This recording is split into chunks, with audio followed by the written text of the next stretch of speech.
المكتب التعاوني للدعوة والإرشاد وتوعية الجاليات بمحافظة بدر.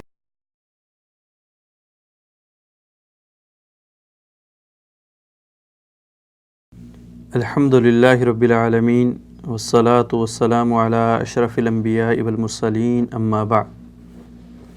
محترم ناظرین کرام، ہمارے سب سے بڑے آقا، مرشد، رہنما، مربی جناب محمد الرسول اللہ صلی اللہ علیہ وسلم ہیں، اور آقا علیہ الصلاۃ والسلام نے ہمیں ہر وہ طریقہ، ہر وہ فعل بتایا جس کے ذریعے اللہ کا قرب، اللہ کی محبت اور اللہ کی جنت حاصل کی جا سکتی ہے، اور ہر وہ حرکت اور وہ عمل جس کے ذریعے ہماری تباہی ہے، جس کے ذریعے ہمارا جہنم کی طرف جانا ہے، اس سے ہمیں منع فرمایا. انہی کاموں میں سے اللہ کے رسول صلی اللہ علیہ وسلم نے فرمایا، ان اللہ کریہ لکم ثلاثا، اللہ تعالیٰ تمہارے لیے 3 چیزوں کو ناپسند کرتے ہیں. اگر وہ تم 3 کام کرو گے تو گویا تم نے اللہ کے ناپسندیدہ کاموں کو کیا ہے، اور جو کام اللہ کا ناپسندیدہ ہے اس کے کرنے کے اوپر اللہ کی طرف سے ہمیں سزا دی جائے گی. ان 3 کاموں میں سے پہلا کام نبی علیہ الصلاۃ والسلام نے فرمایا، قیل وقال، بے مقصد گفتگو کرنا، فضول گفتگو کرنا، ایسی گفتگو جس کا نہ دینی فائدہ ہے نہ دنیاوی فائدہ ہے، صرف اپنے آپ کو مجلس کے اندر نمایاں کرنے کے لیے بغیر سر کے اور بغیر پاؤں کے لمبی باتیں کرنا اور لمبی چھوڑنا. نبی علیہ الصلاۃ والسلام نے فرمایا اللہ ایسی چیزوں کو ناپسند کرتے ہیں، اللہ ایسی حرکتوں کو، ایسی گفتگو کو مکروہ سمجھتے ہیں. اللہ رب العالمین ایسی گفتگو کو ناپسند کرتے ہیں. اور نبی علیہ الصلاۃ والسلام نے فرمایا مومن کی نشانی یہ ہے، مومن وہ ہوتا ہے جو صرف اور صرف خیر کا کلمہ کہتا ہے. اگر اس کے پاس خیر والی بات نہیں تو اپنی زبان کو خاموش رکھتا ہے، وہ چپ رہتا ہے مجلس کے اندر بیٹھ کے. فرمایا من کان یؤمن باللہ والیوم الآخر فلیقل خیرا او لیصمت. فرمایا تم میں سے جو ایمان لاتا ہے، ایمان رکھتا ہے اللہ کے ساتھ، آخرت کے دن کے ساتھ، تو اس کو مجلس میں بیٹھ کے یا تو خیر کی بات کرنی چاہیے یا پھر اس کو خاموشی اختیار کرنی چاہیے.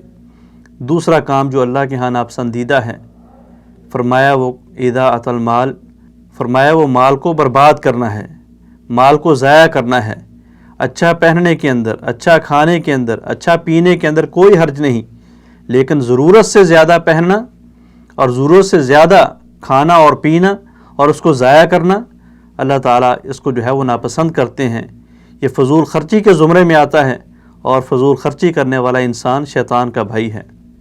اور تیسرا اہم کام جو اللہ کو ناپسندیدہ ہے اور جس سے ہم کو ہے وہ حت الفضا بچنا چاہیے، پرہیز کرنا چاہیے، فرمایا وکثرۃ السؤال، وہ بہت زیادہ سوال کرنا ہے، بے مقصد سوال کرنا جس کا نہ دینی فائدہ نہ دنیاوی فائدہ، صرف اور صرف جواب دینے والے کو پھنسانے کے لیے، اپنا علم اجاگر کرنے کے لیے ایسے سوال کرنا. نبی علیہ الصلاۃ والسلام نے ان سے منع فرمایا ہے. اور اللہ تعالیٰ اسی چیز کی طرف قرآن مجید کے اندر اشارہ فرما رہے ہیں کہ اے لوگو اپنے رسول سے اس طرح سوال نہ کرو جس طرح موسیٰ علیہ الصلاۃ والسلام سے اس کی قوم نے سوال کیے تھے. موسیٰ علیہ السلام کی قوم کو گائے ذبح کرنے کا حکم دیا تھا، مطلقاً گائے کوئی بھی کر دیتے، کام چل جانا تھا، لیکن انہوں نے سوال کر کے اپنے لیے گائے کو مقید کر لیا، اور پھر بعد کے اندر ان کے لیے ایسی گائیں ڈھونڈنا اور ذبح کرنا مشکل ہو گیا.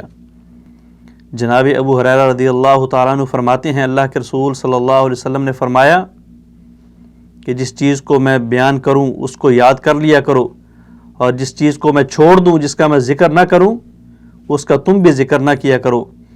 اس لیے کہ جو قومیں تم سے پہلے تھیں وہ کثرت سوال کی وجہ سے تباہ ہوئی ہیں اور اپنے انبیاء کرام سے اختلاف کرنے کی وجہ سے تباہ ہوئی ہیں. اللہ رب العالمین ان چیزوں سے بچنے کی توفیق عطا فرمائے. السلام علیکم ورحمۃ اللہ وبرکاتہ.